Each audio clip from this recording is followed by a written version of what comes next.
Sikap berbeda ditunjukkan Ketua KPK Firly Bahuri usai menjalani pemeriksaan kedua sebagai saksi kasus dugaan pemerasan kepada Syahrul Yassin Limpo di Bareskrim Polri. Firly menghindari wartawan dan menutup mukanya. Sementara saat tak bisa hadir di pemanggilan pemeriksaan pertama Polda Metro Jaya, Firly dengan gamblang menjelaskan alasan ketidakhadirannya dan masih memimpin konferensi pers penetapan tersangka. Koordinator Masyarakat Anti Korupsi Indonesia, Boyamin Saiman meminta tidak ada perlakuan khusus dalam penanganan kasus yang menyeret Ketua KPK Firly Bahuri. Boyamin menilai Firly seharusnya berani berargumen usai diperiksa penyidik. Tidak gentleman, tidak gentleman.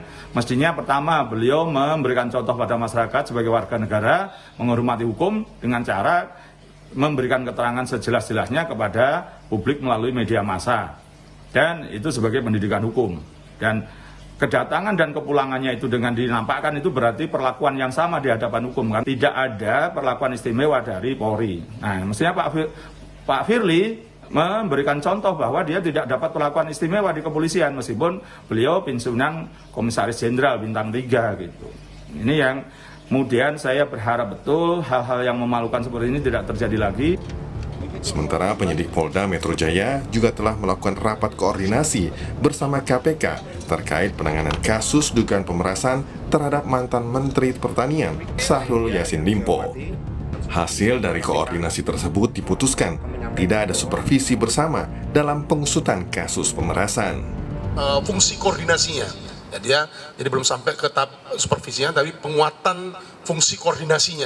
Terkait dengan apa? Terkait dengan dari Kedeputian Korsup KPK RI memberikan dukungan terkait dengan menukar informasi, yang kemudian terkait juga dengan transparansi dan perbantuan lainnya terkait dengan dukungan Kedeputian Korsup KPK RI terhadap penyidikan yang saat ini sedang dilakukan oleh penyidik gabungan di Ditreskrimsus Polda Metro Jaya dan di Tipikor Bareskrim Polri. Mengapresiasi apa yang sudah dilakukan oleh Polda Metro Jaya dan Bareskrim. Nah, tentu saja kami dalam penanganan perkara ini adalah masih dalam taraf koordinasi. Kemudian juga ada transparansi, kami apresiasi dan akan mendukung terus apa yang dilakukan oleh Polda Metro Jaya dan Bareskrim. Kasus dugaan pemerasan mantan Menteri Pertanian Syahrul Yassin Limpo sudah masuk tahap penyidikan. Sejumlah saksi sudah diperiksa, termasuk saksi kunci Ketua KPK Firly Bahuri dan ajudannya. Namun, polisi belum menetapkan tersangka dalam kasus ini. Tim Liputan Kompas TV.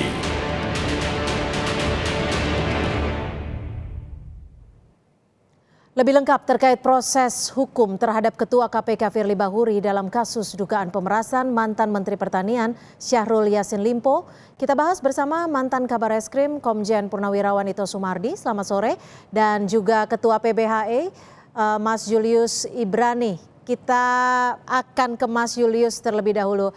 Mas Julius, jika Anda melihat nih, seperti apa sih proses hukum terhadap Firly Bahuri ini terkait kasus dugaan pemerasan? Apakah sudah sesuai dengan prosedur? Lalu jika ya, kenapa penetapan tersangka hingga saat ini belum juga ada?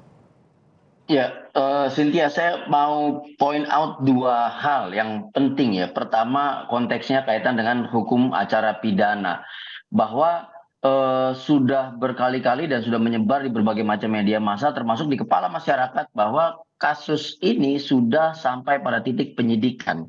Gitu. Jadi artinya secara hukum di situ sudah dinyatakan dengan tegas terjadi satu dugaan tindak pidana, lalu ditemukan alat bukti yang cukup sebagai permulaan, dan tentu sudah ditentukan siapa korban, siapa pelaku. Nah, yang menjadi penasaran di tengah masyarakat adalah belum ditentukannya siapa tersangka. Sementara ini indikator yang kedua seolah-olah apa yang tersebar di media massa, apa yang tersebar di kepala masyarakat, kasus ini sudah terang benderang gitu, karena hanya satu orang yang diperiksa sebagai orang yang dituju, orang yang ditargetkan, seperti itu. Tapi belum ditetapkan tersangka. Jadi ini ada dilematis, di mana hukum acaranya seolah-olah berjalan dengan lambat, tetapi pemberitaan dan bahkan yang beredar di media sosial jauh lebih cepat, dan itu yang sudah menjadi kesimpulan di hadapan publik.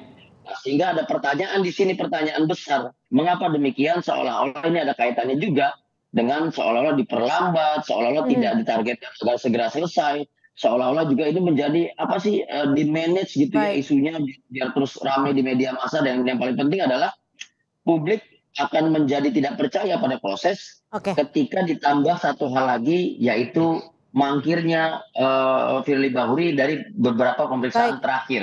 Ditahan Gitu dulu kira-kira. di situ Mas Julius, kita ke Pak Ito. Pak Ito, dalam perspektif Anda sebagai mantan Kabar Eskrim, apa sih yang menjadi penyebab penyidik Polda juga belum menetapkan tersangka? Padahal saksi sudah sekitar 90 lebih, saksi ahli juga sudah diperiksa. Ya, baik Mbak. Yang pertama kita harus mengingat bahwa prinsip utama dalam satu proses penyidikan adalah azas mengedepankan azas praduga tak bersalah. Diatur dalam UHAP ya, angka 3C. Kemudian juga yang kedua adalah prinsip kehati-hatian. Kita semua tentunya ingat seperti kasus Panji Gumilang. Masyarakat bertanya-tanya, mengapa demikian lama sekian ratus orang sudah diperiksa? Ini kan mirip, apalagi ini juga melibatkan pimpinan satu lembaga penegak hukum. Tadi yang dikatakan Mas Julius betul bahwa memang saat ini tahap penyidikan persyaratannya adalah minimal ditemukan 2 alat bukti yang minimal yang cukup ya.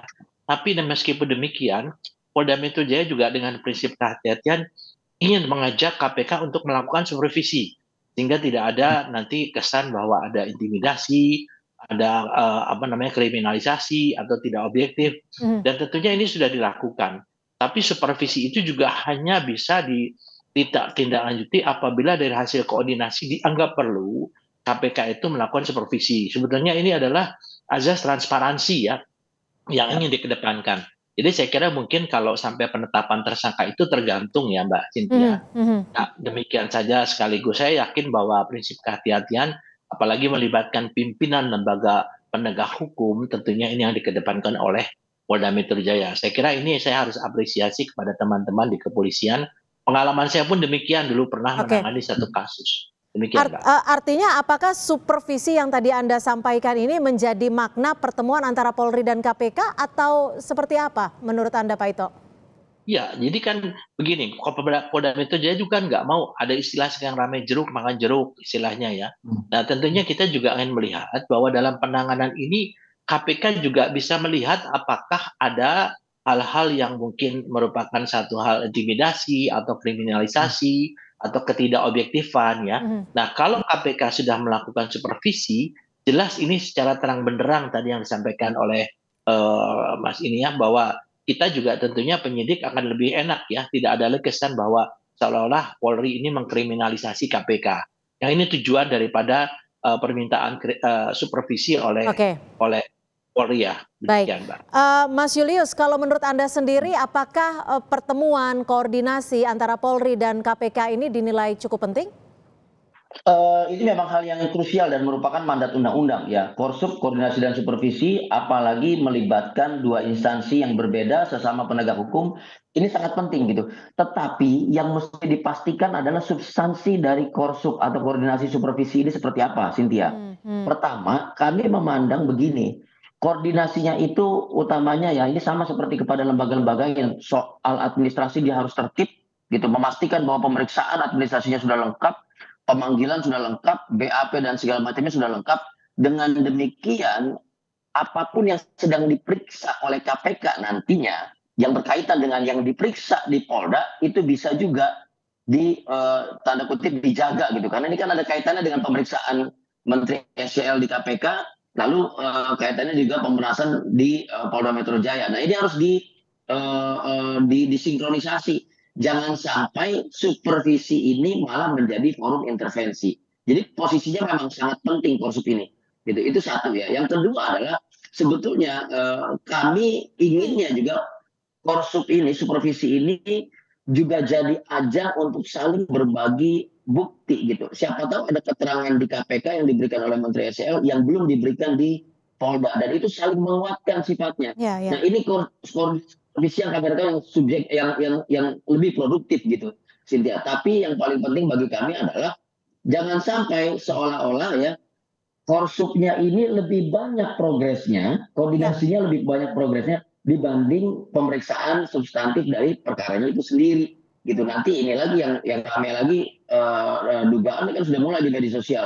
Jangan sampai tadi supervisi malah menjadi ajang intervensi. Makanya penting bagi penyidik. Saya kenal Bang Ade Sapri Simanjuntak, beliau penyidik yang berkomitmen, makanya jadi direktur dan ini posisi yang sangat penting dan sangat baik. Beliau pasti memeriksa dengan sangat hati-hati, dan yang paling penting beliau selalu targeted. Saya tahu itu. Nah, penting untuk menunjukkan sikap targeted dalam pemeriksaan Firly oleh Polda Metro Jaya di bawah Bang Ade Sapri Simanjuntak. Gitu. Oke, saya ke Pak Ito. Pak Ito, koordinasi ini apakah se-urgent itu? Karena kita tahu bahwa ini kan sebenarnya kasus pemerasan. Apakah justru ada indikasi kasus lain terkait di luar pemerasan seperti gratifikasi yang bisa melibatkan KPK? Ya, saya melihatnya begini Mbak Cynthia ya. Ini kan laporan, harus ditindaklanjuti, dicari bukti permulaan yang cukup. Ada 2 yang dianggap memenuhi sehingga ditingkatkan ke penyidikan. Jangan lupa bahwa di penyidikan itu juga ada namanya surat perintah penghentian penyidikan apabila ternyata bukti-bukti yang diajukan tidak cukup. Nah, oleh karena itu, di dalam supervisi inilah nanti akan sangat penting ya bagi kedua instansi penegak hukum untuk mengawal. Kalau koordinasi, saya sependapat dengan Mas Julius ya, bahwa koordinasi itu tidak menyentuh substansi hukumnya. Baik. Nah, oleh karena itu mungkin kita perlu untuk menunggu jangan sampai ada trial by pers ya. Oke. Mungkin karena tekanan. Singkat saja Pak Ito, lalu apa yang bisa didesak kepada Polri agar kasus ini tidak berlarut-larut dan segera ditetapkan siapa tersangkanya? Ya, kalau menurut saya harus segera ditetapkan apakah ini memenuhi syarat atau tidak. Kalau tidak tentunya dikeluarkan SP3. Kalau iya tentunya harapan kita semua bahwa segera ada kejelasan kepastian hukum ya, bahwa dengan penetapan apakah betul Pak Firly itu betul-betul terlibat dalam dugaan pemerasan tersebut. Jadi ada kepastian yang diharapkan secepatnya. Baik. Kepastian itu apakah terlibat ataukah tidak. Demikian. Baik, singkat saja dari Mas Julius, apa yang bisa didesak kepada pihak Polri? Singkat saja. Yang didesak cuma satu, harus progres. Karena ini sudah penyidikan, maka penting untuk menetapkan tersangka agar bisa nanti dibuktikan di persidangan melalui penuntutan. Hanya ini yang ditunggu oleh masyarakat. Dan ingat, kalau ini tidak terjadi, yang dipertaruhkan kedua lembaga tersebut, baik institusi Polri maupun institusi KPK, tentu akan lebih terang benderang ketika pemeriksaan itu bisa dilakukan secara terbuka, dan itu satu-satunya bisa dilakukan di pengadilan. Tapi tadi penting Jenderal Ito menyampaikan perlu kehati-hatian, perlu ketelitian, dan yang paling penting kepastian dalam hal menyelenggarakan alat-alat bukti demi persidangan. Gitu, Cynthia. Baik, terima kasih Mas Julius Ibrani, Ketua PBHI, dan juga Komjen Purnawirawan Ito Sumardi, mantan Kabar Eskrim, sudah bersama kami di Kompas Petang. Selamat sore. Ya.